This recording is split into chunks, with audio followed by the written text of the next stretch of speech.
Hello friends, it's me Swanika Verma. Welcome you all in my YouTube channel SLV classes. Today we are going to learn about deduction of taxes under section 80C to 80U in commerce for UGC NET SET JRF. Income tax deduction. Now the question is income tax deduction. Income tax deduction क्या है? हम लोगों को पता है कि income tax कब दिया जाता है, जब भी हमारी इनकम 5 लाख से ज़्यादा हो जाती है तो हम लोगों को इनकम टैक्स देना पड़ता है। उसके अकॉर्डिंग अगर हम लोग कुछ डिडक्शन चाहते हैं तो कुछ सेक्शन के तहत हम लोग डिडक्शन क्लेम कर सकते हैं। Tax deduction is a reduction in tax obligation from your gross taxable income. Tax deduction क्या है? जो आपकी ग्रॉस टैक्सेबल इनकम होती है उसमें कुछ रिडक्शन हो जाता है, जो कि आपको पेबल जो इनकम होती है, जितनी आपको टैक्स पे करनी है उसमें थोड़ा रिडक्शन हो जाता है। Tax deduction are deducted from taxable income which is also known as adjusted gross income. Tax deduction क्या करता है? डिडक्ट कर देता है आपके टैक्सेबल इनकम में से, जो कि वो और भी नाम से जाना जाता है, उसका नाम है adjusted gross income. Tax deduction varies in amount as different income are treated differently under various section of income tax act. For current year an additional deduction of rupees 1.5 lakhs for interest on home loan is provided for the purchase of affordable houses for up to rupees 45 lakhs till March 2020. Current year में मतलब इस time में अगर हम लोगों को additional deduction चाहिए interest on home loan पर 1.5 लाख्स का मिल सकता है। अगर हम हाउस लोन 45 लाख्स का अगर हाउस लेते हैं तो उस पर 1.5 लाख्स का हमें इंटरेस्ट मिल सकता है। वो डिडक्शन एडिशनल डिडक्शन में इंक्लूडेड होगा। ये मार्च 2020 तक है। Now come to formula, taxable income formula. Taxable income का क्या फॉर्मूला है? टैक्सेबल इनकम फॉर इंडिविजुअल के लिए टैक्सेबल इनकम का फॉर्मूला क्या है? ग्रॉस टोटल इनकम, यानी इंडिविजुअल का ग्रॉस टोटल इनकम जो होता है उसमें से टोटल एक्सेम्पशन माइनस करते हैं और टोटल डिडक्शन माइनस करते हैं तो इंडिविजुअल का टैक्सेबल इनकम आ जाता है, जो कि उसको टैक्सेबल मतलब उस इनकम में से उसको देना है। जो ग्रॉस इनकम फॉर्मूला क्या है? Gross income is equal to salary plus rent plus dividend plus interest plus all other sources of income. Gross income में क्या क्या आ जाता है? इंडिविजुअल की सैलरी, उसका रेंट, उसके डिविडेंड्स, उसके इंटरेस्ट और all other sources of income, मतलब किसी से भी वो इनकम गेन कर रहा है तो वो भी इंक्लूडेड है। ग्रॉस इनकम का अनदर फॉर्मूला क्या है? Total revenue minus cost of good sold, मतलब टोटल रेवेन्यू में से जितने भी गुड सोल्ड किए गए हैं उसको माइनस कर देंगे। Now come to all sections of tax deduction. Tax deduction में कितने सेक्शन हैं? यहाँ पे हम लोग पढ़ेंगे सेक्शन 80C से 80U तक। Now first one is section 80C, section 80CCC, section 80CCD, section 80CCG, section 80TTA, section 80D, section 80DD, section 80DDB, section 80E, section 80G, section 80GG, section 80GGC, and last one is section 80U.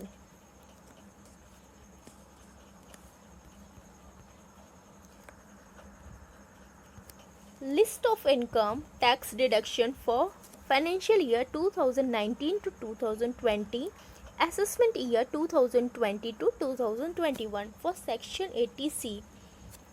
ये list दिया है यहाँ पे कि section 80C में क्या क्या है फाइनेंशियल ईयर के लिए और असेसमेंट ईयर डिफरेंट है।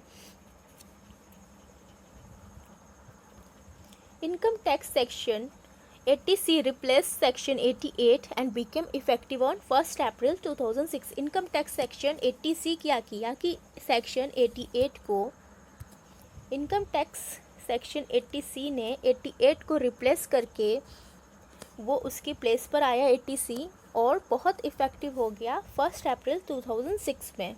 This section provide provisions on the number of payments, वो प्रोवाइड करता है नंबर्स ऑफ पेमेंट्स को। The eligible tax payers can claim deduction of maximum amount up to 1.5 lakhs per year. मतलब eligible tax payer जो हैं वो claim कर सकते हैं अपने डिडक्शन का maximum amount up to 1.5 lakhs। मतलब मैक्सिमम अमाउंट कितना दिया है आपका, 1.5 lakhs तक एक साल में वो क्लेम कर सकते हैं। Both individuals and HUF means Hindu undivided family are eligible for income tax deduction under section 80C। मतलब इसमें इंडिविजुअल भी हो सकते हैं, क्लेम कर सकते हैं, और under section HUF Hindu undivided family भी इसमें क्लेम कर सकते हैं अंडर सेक्शन 80C में। This section includes the following investments and expenses. इसमें इस सेक्शन में 80C में कुछ इन्वेस्टमेंट भी हैं और कुछ एक्सपेंसेस भी हैं। आइए हम लोग देखते हैं क्या है। इन्वेस्टमेंट इन PPF पब्लिक प्रोविडेंट फंड में अगर इन्वेस्टमेंट कर रहे हैं तो आप लोग क्लेम कर सकते हैं deduction of for investment made in PPF account. You can invest a maximum of 1.5 lakh in a year. आप लोग इसमें डिडक्शन क्लेम कर सकते हैं अगर आप इन्वेस्ट कर रहे हैं मैक्सिमम ऑफ 1.5 लाख एक साल में। तो receipt on maturity and withdrawal are free, tax free. जो रिसीट होता है मैच्योरिटी के टाइम होता है और जो विड्रॉवल होता है वो टैक्स फ्री होता है। Investment in national saving certificate, अगर नेशनल सेविंग सर्टिफिकेट में इन्वेस्टमेंट कर रहे हैं तो national saving certificate is eligible for deduction in the year they are purchase. National savings certificate tax deduction के लिए तभी एलिजिबल है जब उसी साल उसको खरीदा गया हो। Interest accrued on such certificate is eligible for tax deduction for year under section 80C। Interest भी जो है वो एलिजिबल है टैक्स डिडक्शन के लिए उसी ईयर में under section 80C।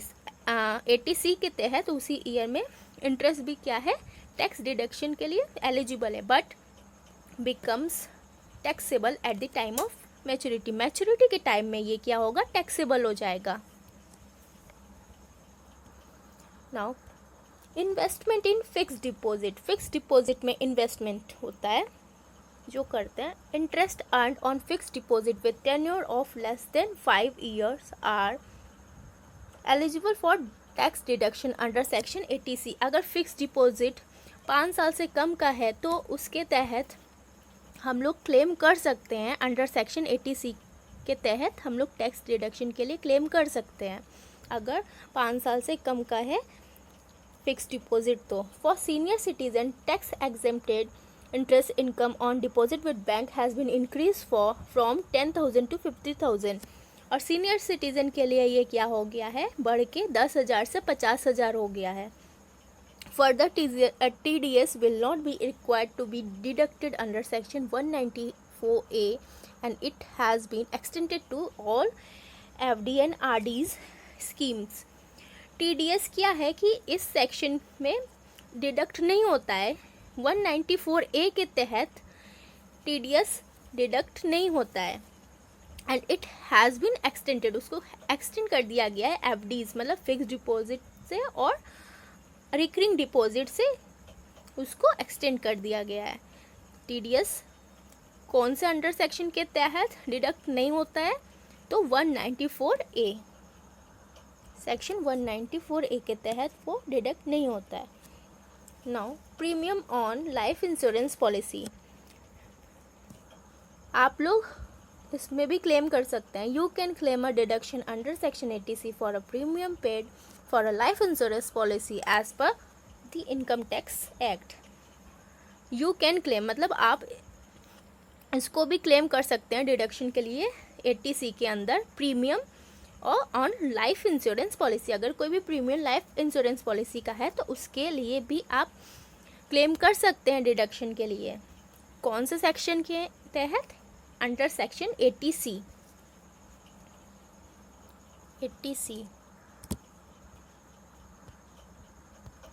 Now contribution to employee Provident Fund. Employee Provident Fund means EPF. You can claim a tax deduction for the contribution made in Employee Provident Fund under Section 80C. आप लोग इसमें भी claim कर सकते हैं Employee Provident Fund के लिए भी अंडर सेक्शन 80C में.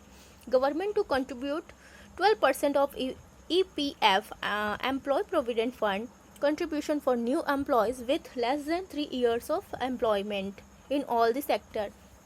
12% का EPF कंट्रीब्यूट किया जाता है जो न्यू एम्प्लॉयज़ हैं, जिसका एम्प्लॉयमेंट, जिसका एक्सपीरियंस 3 साल या 3 साल से कम है, तो वो न्यू एम्प्लॉय है किसी भी सेक्टर्स में, तो उसका 12% वो क्लेम कर सकते हैं टैक्स डिडक्शन के लिए.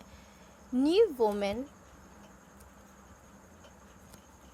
Women employees with less than 3 years of employment, मतलब न्यू वोमेन एम्प्लॉय हैं, अगर औरत लोग हैं, न्यू एम्प्लॉय हैं, अगर उनका एम्प्लॉयमेंट पीरियड 3 साल या 3 साल से कम है, तो वो कंट्रीब्यूट कितना करेंगी? 8% ऑफ द सैलरी. सिर्फ 8% करेंगी. पहले जो कि इनका था 12%, जो कि चेंज होकर 8% पर आ गया है. Now equity oriented mutual fund. You can claim a tax deduction for investment made in any unit of mutual fund whether it is listed on stock exchange or not. मतलब कोई भी आपका म्यूचुअल फंड से related है, equity और कुछ भी shares वगैरह हैं जो भी हैं, अगर वो लिस्टेड हैं, मतलब स्टॉक एक्सचेंज में लिस्टेड हैं और स्टॉक एक्सचेंज में लिस्टेड नहीं है, दोनों के लिए ही आप क्लेम कर सकते हैं टैक्स डिडक्शन में under section 80C. Repayment of principal on housing loan. You can claim a tax deduction on the principal amount paid for home loan under section 80C.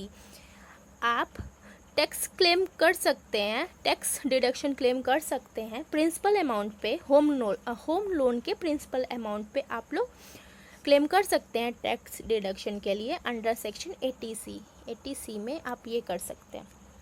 Tuition fees क्या है? You can claim a tax deduction for the tuition fees paid under section 80C. The deduction is available for 12 children for each individual. The deduction for up to 4 children can be claim to by each parent. Tuition fees, जैसे कि इसमें क्या है कि tax deduction claim इसमें क्या कर सकते हैं, ट्यूशन फीस के लिए भी कर सकते हैं अंडर सेक्शन 80C में. इसमें क्या है कि 2 चिल्ड्रन होने चाहिए एक एक इंडिविजुअल के, मीन्स मम्मी के 2 चिल्ड्रन और फादर के 2 children, means total up to 4 children can be claimed by 2 each parent. अगर 2 पेरेंट हैं तो 4, वो कम से कम 4 चिल्ड्रन के लिए इसमें क्या कर सकते हैं, क्लेम कर सकते हैं अंडर सेक्शन 80C में वो टैक्स डिडक्शन करने के लिए. Tax deduction under section 80CCC and 80CCD for contribution to pension fund. ये दोनों क्या है, 80CCC इंश्योरेंस स्कीम से रिलेटेड है और 80CCD क्या है, वो पेंशन फंड से रिलेटेड है. You can claim a tax deduction under section 80CCC and 80CCD for the contribution made to pension funds.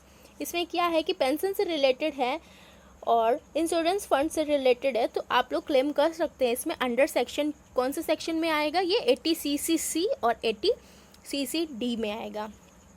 If you have contributed any amount in any insurance scheme to receive pension then you can claim a tax deduction under section 80CCC. मगर जब भी आप कोई contribution दिए हैं amount का किसी insurance scheme में किसी पेंशन को पाने के लिए, तो वो आपके 80CCC में आएगा और अगर आप उसको क्लेम करते हैं टैक्स डिडक्शन के लिए तो वो आपका 80CCC में आएगा.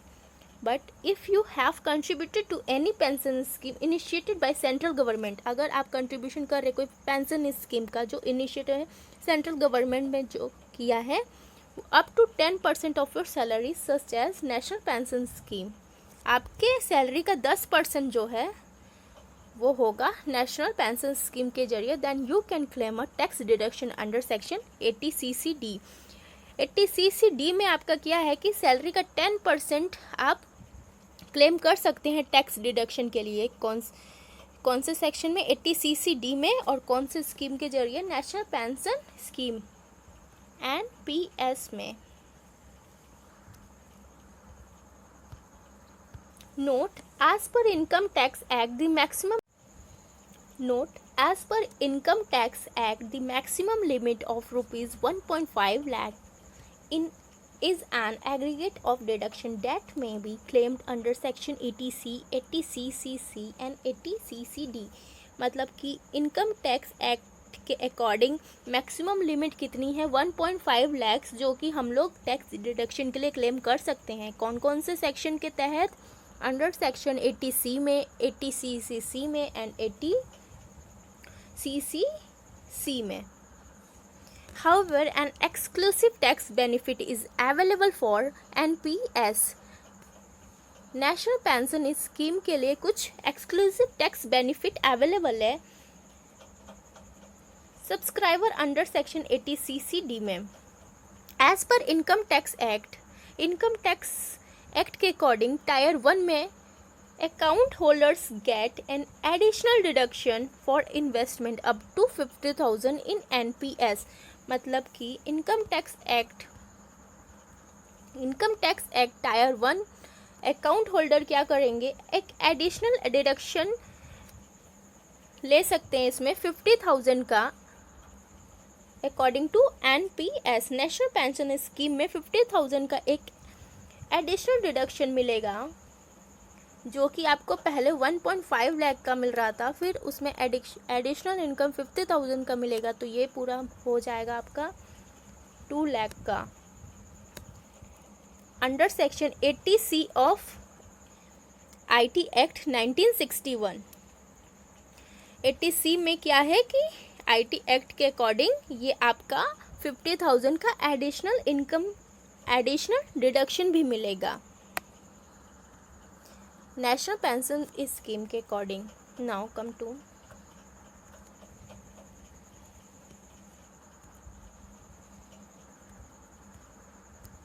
Section 80 TTA, deduction for interest on saving account. Saving account के इंटरेस्ट पर जो है हम लोगों को डिडक्शन हम लोग क्लेम कर सकते हैं। You can claim a tax deduction under section 80 TTA में। TTA के अकॉर्डिंग हम लोग किस पे टैक्स क्लेम कर सकते हैं, टैक्स डिडक्शन क्लेम कर सकते हैं इंटरेस्ट ऑन सेविंग अकाउंट पर, जो कि बैंक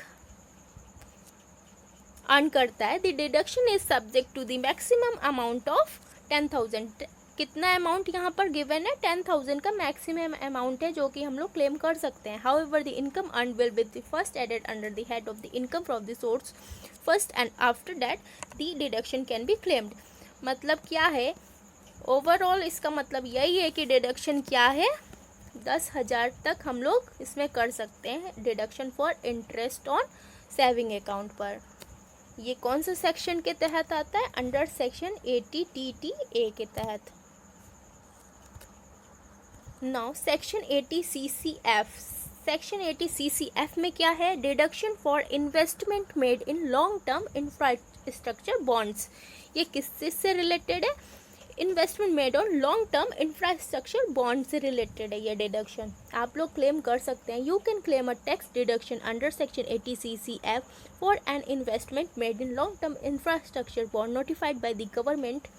जो भी गवर्नमेंट नोटिफाइड करता है लॉन्ग टर्म इंफ्रास्ट्रक्चर बॉन्ड, वो आप लोग क्लेम कर सकते हैं। उसके लिए tax deduction under section 80 CCF में आप लोग क्या कर सकते हैं, क्लेम कर सकते हैं।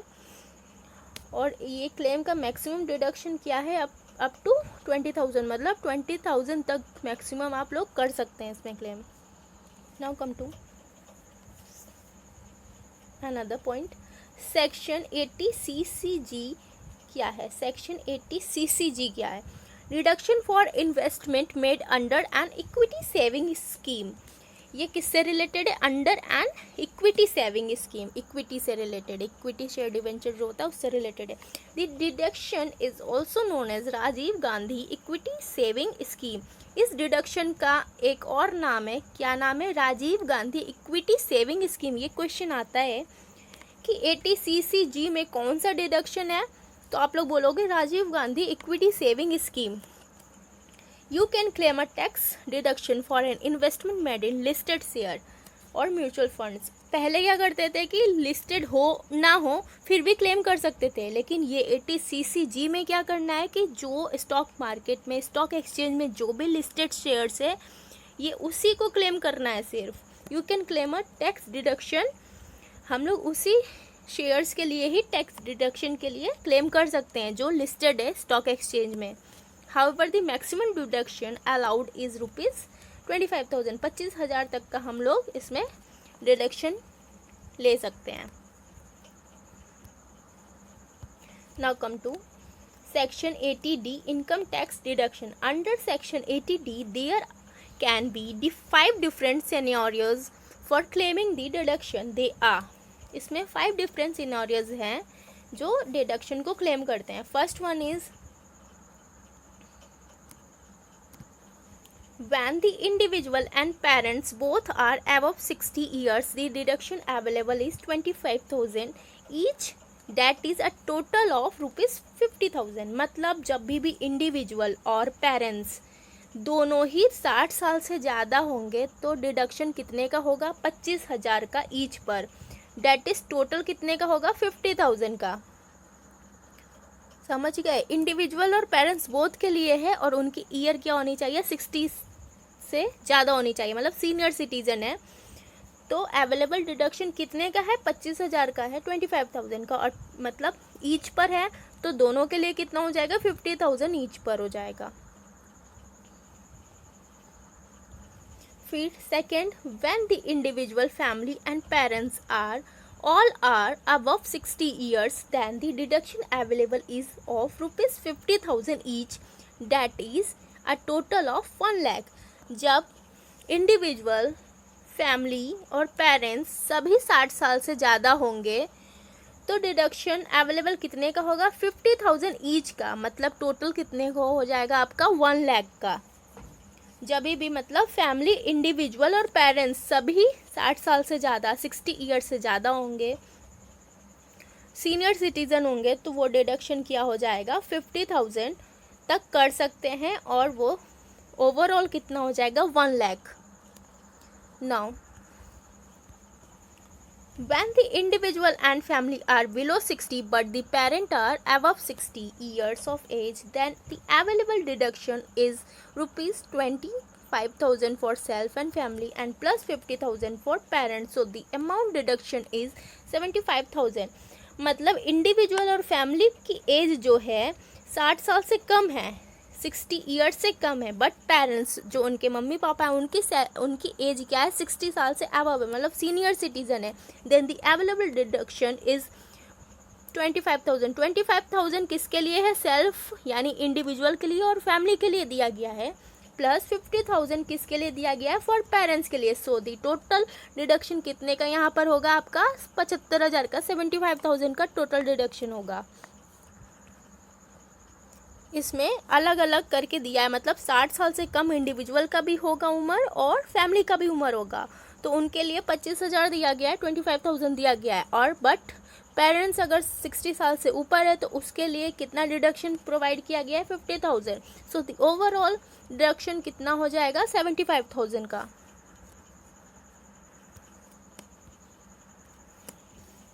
For member of HUF the total deduction available is 25,000 each, self, family plus parents, that is a total of 50,000। मतलब members of Hindu undivided family, HUF means Hindu undivided family। the total deduction available कितने का दिया गया है यहाँ पर? 25,000, 25,000 का total available deduction दिया गया है। सेल्फ मतलब सेल्फ और फैमिली के लिए, प्लस पेरेंट्स के लिए भी ईच, तो ओवरऑल कितना हो गया ये आपका? 50,000 हो गया। मतलब एक सेल्फ के लिए 50,000 एंड फैमिली और पेरेंट्स को मिला के 25,000, मतलब 50,000 ये ओवरऑल हो गया। For non-resident individual also the available deduction is 25,000 each, that is a total of 50,000। non-resident individual मतलब जो यहाँ नहीं रहते हैं उन इंडिविजुअल के लिए भी क्या डिडक्शन है? 25,000 ईच का है। ओवरऑल कितना हो गया आपका टोटल डिडक्शन? 50,000 का हो गया। Now tax deduction under section 80D for payment of medical insurance premium and health checkup. 80D में मेडिकल इंश्योरेंस प्रीमियम और हेल्थ चेकअप के लिए कितना डिडक्शन मिलता है हम लोग कर सकते हैं। You can claim a tax deduction under this section for the payment of medical insurance premium for self, spouse और any child. In additional amount paid for health checkup can also be claimed for tax deduction which shall not exceed ₹5,000। इसमें हम लोग claim कर सकते हैं और हम लोगों को मेडिकल इंश्योरेंस प्रीमियम के लिए मिलेगा भी बेनिफिट, और उसके तहत हम लोगों को एक एडिशनल अमाउंट भी मिलेगा जिसमें कि 5,000 तक हम लोग हेल्थ चेकअप करवा सकते हैं फ्री में। 5,000 से ज़्यादा नहीं होना चाहिए, 5,000 तक हम लोग एडिशनल करवा सकते हैं। Now 80E section 80E income tax deduction for interest on educational loan। Education loan से रिलेटेड जो भी डिडक्शन है वो क्लेम करने के लिए हम लोग कौन से सेक्शन के तहत क्लेम कर सकते हैं? 80E के तहत। एजुकेशन लोन है तो 80E मीन्स ई से एजुकेशन लोन हो जाएगा यहाँ पर। You can claim a tax deduction under section 80E for interest paid on repayment of loan education loan. मतलब कि हम लोग क्लेम कर सकते हैं tax deduction under section 80E के तहत। हम लोग ये टैक्स डिडक्शन क्लेम कर सकते हैं। कब कर सकते हैं? जब हम लोग लोन का, एजुकेशन लोन का रीपेमेंट करेंगे तभी कर सकते हैं, उसके प्रिंसिपल अमाउंट पर नहीं कर सकते हैं। The deduction can only be claimed on the interest paid on repayment of loan not on the principal amount. उसके एजुकेशन लोन के प्रिंसिपल अमाउंट पर क्लेम नहीं कर सकते हम लोग, उसके रिपेमेंट पर ही क्लेम कर सकते हैं। नाउ सेक्शन 80E में क्या है? Section 80E deduction for interest payable on loan taken for acquisition of a residential house property.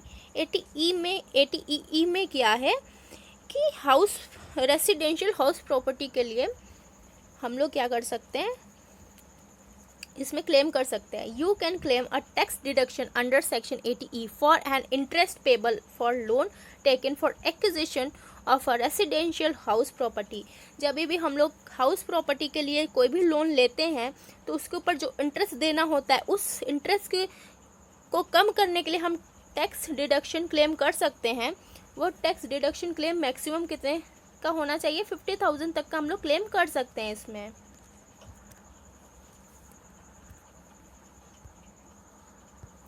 Now tax deduction under section 80G, 80GGA, 80GGB and 80GGC for donations।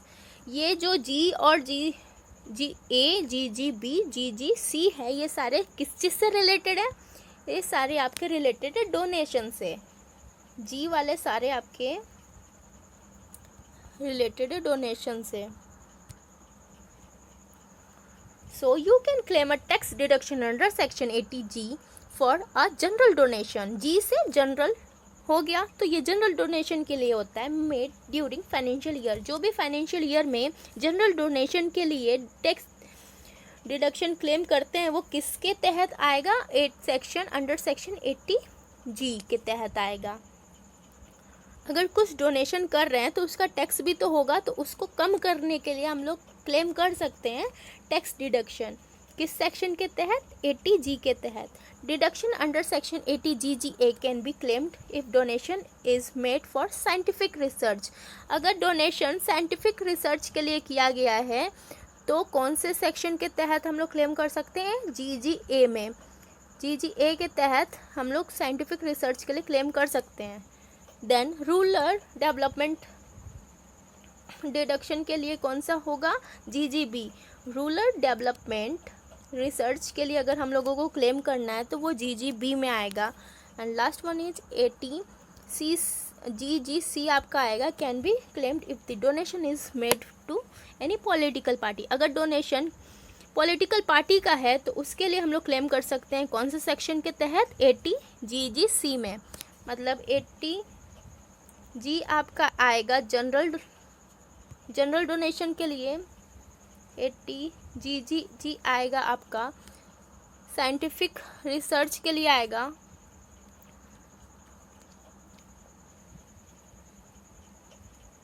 80 जी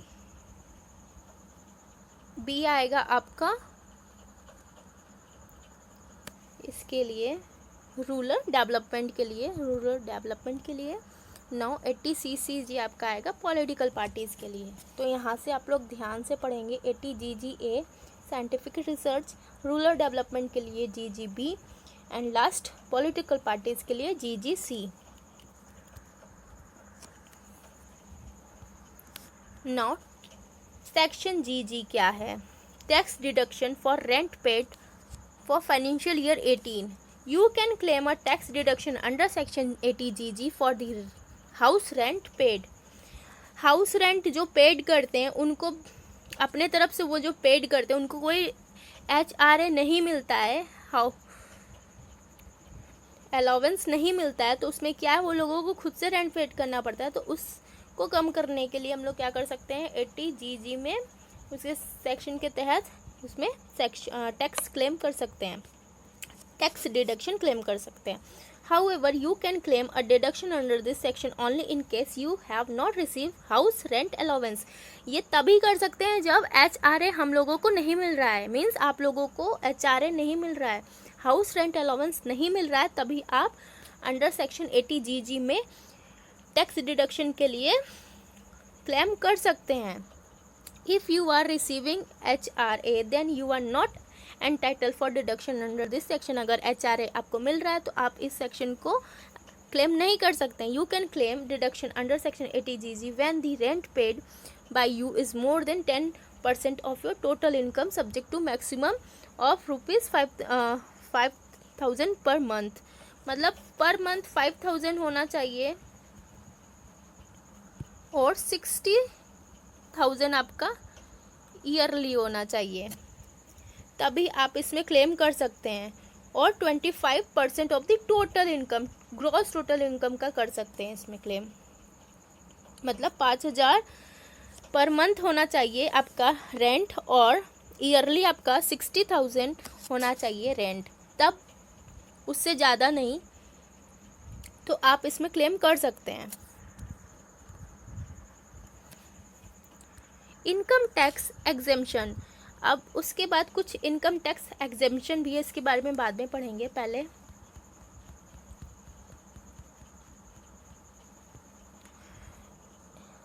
इसके slide shows देखेंगे। Available deduction while computing taxable income, इसको हम लोग chart में देखेंगे। 80C में कौन कौन से एप्लीकेबल हैं, इंडिविजुअल्स और HUF Hindu undivided family. Nature of payment क्या है इसका, इन्वेस्टमेंट के थ्रू होगा। मैक्सिमम कितना है इसमें डिडक्शन, 1.50 लाख का, मतलब 1.5 लाख का। 80CC में क्या है, इंडिविजुअल्स कर सकते हैं इसमें एप्लीकेबल, मतलब कौन क्लेम कर सकता है, इंडिविजुअल्स कर सकते हैं। ये पेंशन से रिलेटेड होता है, इसमें इन लाइफ इंश्योरेंस पेंशन से रिलेटेड होता है। LIC और अदर इंश्योरेंस पेंशन प्लान होते हैं इसमें। किसमें इसका मैक्सिमम डिडक्शन कितने का है, 1,50,000 का है। 80CCD में क्या होते हैं, कौन क्लेम कर सकता है, इंडिविजुअल क्लेम कर सकते हैं। Contribution to approve pension plan, ये भी पेंशन प्लान से रिलेटेड है। इसमें क्या है, 80CCD1 है और 80CCD2 है। 80CCD1 में क्या है, employee's contribution 10% of the salaries other than employee 10% of the gross total income and 1 lakh whichever is lower.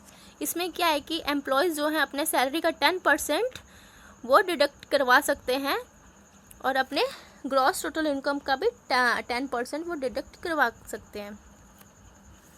और या तो 1 लाख, जिसमें से भी जो भी इसमें लोअर है, जो भी कम है, वो इसमें से अपना डिडक्ट करवा सकते हैं, जो भी अमाउंट लोअर है। 80CC2 में क्या है, employer's contribution up to 10% of the salary. Employer's का जो कंट्रीब्यूशन होता है वो अप टू 10% सैलरी का होता है। एडिशनल कंट्रीब्यूशन क्या होता है, 0.50 लाख का, मीन्स 1.50 लाख का इसमें एडिशनल कंट्रीब्यूशन होता है। 80 CCE minus total of 80 CCC plus 80 CCD equal to 1.5 lakhs जो होंगे, 1.50 लैक्स जो आएंगे, plus additional contribution of 0.50 lakhs under section 80 CCD के तहत। ये सारा जो यहाँ पर गिवन है ये सारा इसको एक्सप्लेन कर रहा है। नाउ 80 CCG में कौन क्लेम कर सकता है? रेसिडेंट इंडिविजुअल, जो रहते हैं वो इंडिविजुअल कर सकते हैं, जो नहीं रहते वो नहीं क्लेम कर सकते, सिर्फ रेसिडेंट इंडिविजुअल क्लेम कर सकते हैं। नेचर क्या है? Investment in notified equity shares.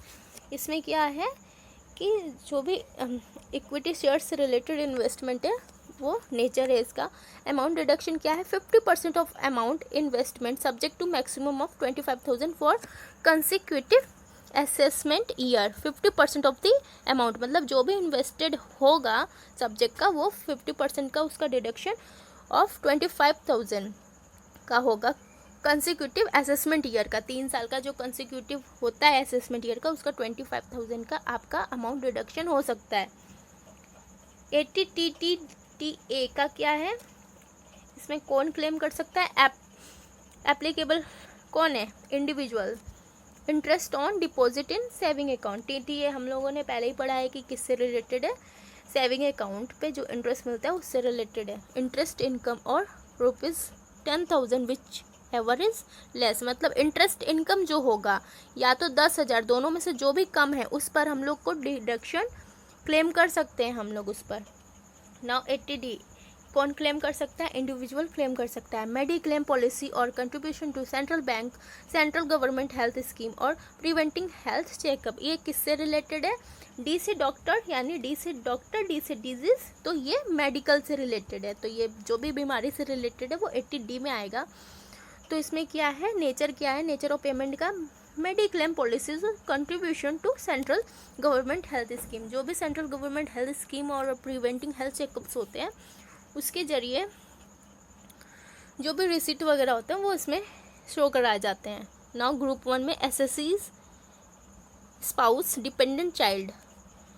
एसएससीज और स्पाउस डिपेंडेंट चाइल्ड को कितने मिलेंगे? 25,000 इंक्लूडिंग प्रिवेंटिव हेल्थ चेकअप, मतलब हेल्थ चेकअप को इंक्लूड करके आपको कितना होगा? 25,000 मिलेगा। और सुपर सीनियर सिटीजन, मतलब सीनियर सिटीजन से भी बड़े को कितना मिलेगा?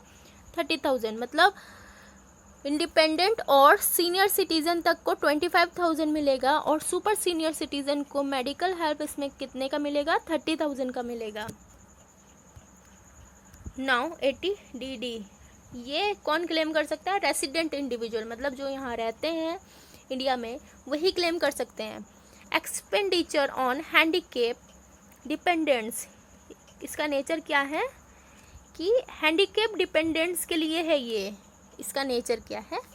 हैंडीकेप डिपेंडेंट, मतलब जो हैंडीकेप डिपेंडेंट है उसके लिए है। इफ़ जनरल 75,000, मतलब कोई जनरल है, मतलब हल्का फुल्का हैंडीकैप है तो उसके लिए क्या है? ये 75,000 का है।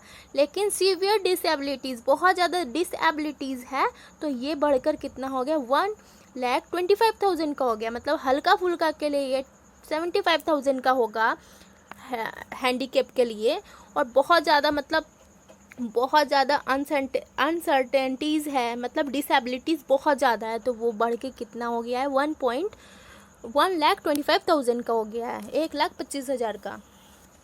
नाउ 80DDB में कौन कर सकता है? रेसिडेंट इंडिविजुअल, रेसिडेंट ही कर सकते हैं, अदर इंडिविजुअल नहीं कर सकते। एक्सपेंडिचर ऑन स्पेसिफाइड डिसीज़, मतलब स्पेसिफाइड डिजीज़ कोई बड़ी बीमारी के लिए ये है। डी से डॉक्टर, डी से डिजीज़, तो डी से ये स्पेसिफाइड डिजीज़ के लिए। इसमें जनरल एक्चुअल क्या होगा? इसमें जनरल में क्या होगा? जनरली एक्चुअल और 60,000 का विच एवर इज़ लेस, मतलब एक्चुअल और 60,000 में से जो भी लेस है उसमें से ये टैक्स डिडक्शन करवा सकते हैं।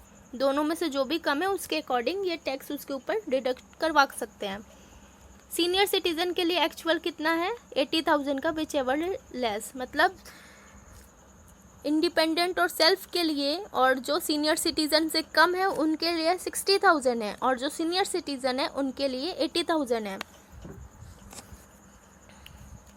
नाउ 80E में क्या आएगा, इंडिविजुअल्स ही क्लेम कर सकते हैं इसको। Interest on loan taken for higher education for of self और रिलेटिव्स। ई से एजुकेशन मैंने बताया था, तो ई से एजुकेशन में क्या आएगा, रिलेटेड टू हायर एजुकेशन में जो भी लोन्स वगैरह लिए जाते हैं वो इसमें आएगा। एनी अमाउंट पेड, इसमें जो भी रिपेमेंट होता है उसके ऊपर ही ये डिडक्शन लिया जाता है, प्रिंसिपल वैल्यू पर नहीं लिया जाता है। तो इसमें कोई भी अमाउंट पेड हो सकता है डिडक्शन के लिए। नाउ 80G, इसको कौन क्लेम कर सकता है, इंडिविजुअल क्लेम कर सकते हैं। ये किसके लिए है, मैंने अभी बताया था कि जी डोनेशन के लिए, जनरल डोनेशन के लिए।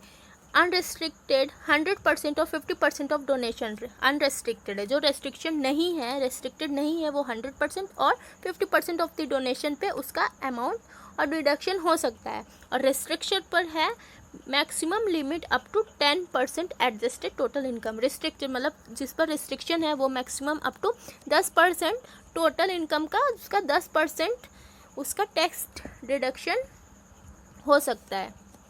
नाउ 80GG में क्या है, कौन क्लेम कर सकते हैं, इंडिविजुअल्स क्लेम कर सकते हैं।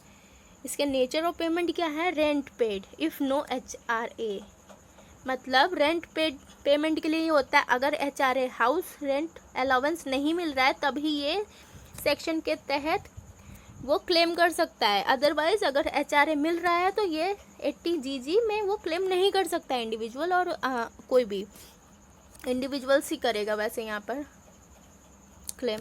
मैक्सिमम अप टू 24,000 का, ये कितना कर सकता है, 24,000 तक का क्लेम कर सकता है। वो अब बढ़ के आगे बढ़ गया है वो। 80GG में क्या आएगा, रेसिडेंट इंडिविजुअल, जो यहाँ रहते हैं इंडिविजुअल्स वही क्लेम कर सकते हैं। डोनेशन टू पॉलिटिकल पार्टीज और इलेक्ट्रल ट्रस्ट, ये किससे रिलेटेड है, पॉलिटिकल पार्टीज और इलेक्ट्रल ट्रस्ट से रिलेटेड है। एक्चुअल अमाउंट जो है उस पर टैक्स डिडक्शन होगा। Contribution by way of cash is not eligible, जब भी कोई कंट्रीब्यूशन कैश से रिलेटेड हो रहा है तो वो एप्लीकेबल यहाँ पर नहीं होगा। Now last one is 80U। 80U में क्या आएगा, हैंडीकैप्ड रेसिडेंट इंडिविजुअल। इसमें क्या है कि जो भी हैंडीकैप है, रेसिडेंट इंडिविजुअल जो यहाँ रहते हैं और इंडिविजुअल है वो भी हैंडीकैप हैं, वो इस पर क्लेम कर सकते हैं। इसमें नेचर ऑफ पेमेंट पे कोई एप्लीकेबल नहीं है, और इसका जनरल कितना है, 75,000 का वो अमाउंट रिडक्शन है। और मतलब जनरल कुछ भी हैंडीकैप हल्का फुल्का है तो उसके लिए 75,000 का है। और सीवियर डिसेबिलिटीज़ है, बहुत ज़्यादा डिसेबिलिटीज़ है तो 1,25,000 का, 1,25,000 तक का उसको टैक्स डिडक्शन हो सकता है, उसको माफ़ी टैक्स की मिल सकती है उसके क्लेम के अकॉर्डिंग, अगर वो क्लेम करता है तो।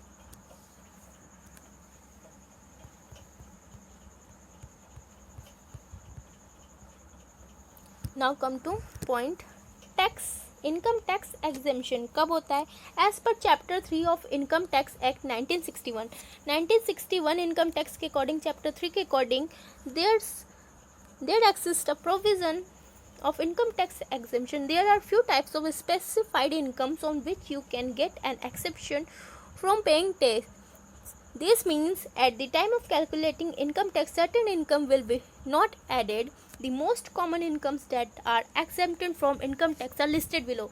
जब भी इनकम टैक्स कैलकुलेट किया जाता है तो बहुत सारे इनकम जो होते हैं इनकम टैक्स एग्जेम्प्टेड है, मतलब उसमें नहीं लिया जाता, उसमें इंक्लूडेड नहीं होता है। चैप्टर 3 के अकॉर्डिंग इनकम टैक्स एक्ट 1961 में क्या होता है कि बहुत सारे टैक्स इंक्लूडेड नहीं हैं इनकम टैक्स में जब भी वो कैलकुलेट होता है। तो वो कौन कौन से हैं आइए हम लोग देखते हैं।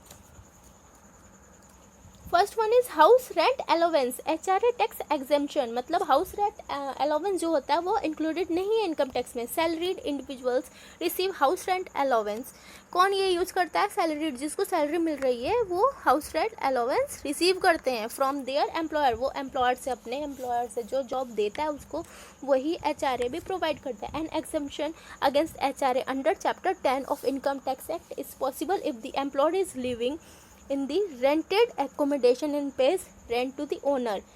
ये तभी एग्जेम्पशन है HRA कौन से चैप्टर के अंदर, chapter 10 of income tax act में वो तभी एलिजिबल होगा जब एम्प्लॉई एक रेंट के रूम में रहेगा, रेंट के घर में रहेगा, एकोमोडेशन उसकी रेंटेड रहेगी और वो उस रेंट के लिए ओनर को पे कर रहा होगा, कुछ रेंट पे कर रहा होगा, तभी ये एप्लीकेबल होगा. The HRA exemption can also be claimed by submitting proof of rent paid to the employer or at the time of filing RTR. HRA exemption तभी हो सकता है जब वो अपने एम्प्लॉयर को प्रोवाइड करे, प्रूफ दिखाए रेंट पेड का कि उसने रेंट इतना पेड किया है, और eight the time of filing ITR वो जब फाइल करता होगा ITR तभी भी वो दिखा सकता है. The taxpayer just need to find out how much exemption he can avail and then recalculate the total taxable income after adjusting the exemption. Taxpayer जो होता है, जिसे टैक्स देना होता है, वो पहले अपने exemption को पूरा कैलकुलेट कर लेता है. उसके बाद वो सब कैलकुलेशन के बाद वो रिकैलकुलेट करता है, फिर से कैलकुलेट करता है कि उसको कितना अमाउंट अपने इनकम में से देना है टैक्स, मतलब टोटल टैक्सेबल इनकम कितनी है उसकी, सारे एग्जेम्पशन को एडजस्ट करने के बाद. HRA exemption is subject to the employee actually stay on rent. ये तभी एप्लीकेबल है जब वो एम्प्लॉय क्या है, रेंट पर रहे. HRA exemption limits is lower of. HRA exemption की लिमिट क्या है? HRA received from employer. HRA employer से भी रिसीव किया जाता है. हाउस रेंट अलाउंस जो है सिर्फ और सिर्फ कौन दे सकता है? एम्प्लॉयर. जिस कंपनी में एम्प्लॉय काम कर रहा है उस कंपनी का एम्प्लॉयर जो जॉब दे रहा है वही HRA प्रोवाइड कर सकता है अपने एम्प्लॉय को. Actual rent paid less than 10% of basic salary, basic monthly salary. Actual जो रेंट पेड होता है 10% का बेसिक मंथली सैलरी से कम होता है, और 40% of basic salary for those staying in any place. अब 40% किस के लिए होता है? जो कहीं पे भी रहने के लिए तैयार हो जाते हैं, जो अपने होम टाउन में रहते हैं उनके लिए वो 10% का होता है, और जो होम टाउन छोड़ के दूसरे टाउन में रहते हैं वो 40% ऑफ द बेसिक सैलरीज हो जाता है उसका. और जब भी वो मेट्रो सिटीज़ में जाते हैं तो वो चेंज होके 50,000 में हो जाता है बेसिक सैलरी का. HRA जो है 50% हो जाता है जब वो दिल्ली, मुंबई और कोलकाता, चेन्नई जैसे मेट्रो सिटीज़ में रहेंगे, तो उसके अकॉर्डिंग वो चेंज होके 50% ऑफ बेसिक सैलरीज हो जाएगा. और otherwise other non metro cities में ये क्या हो जाएगा? 40% ऑफ द बेसिक सैलरीज हो जाएगा. Now leave travel assistant LTA tax exemption.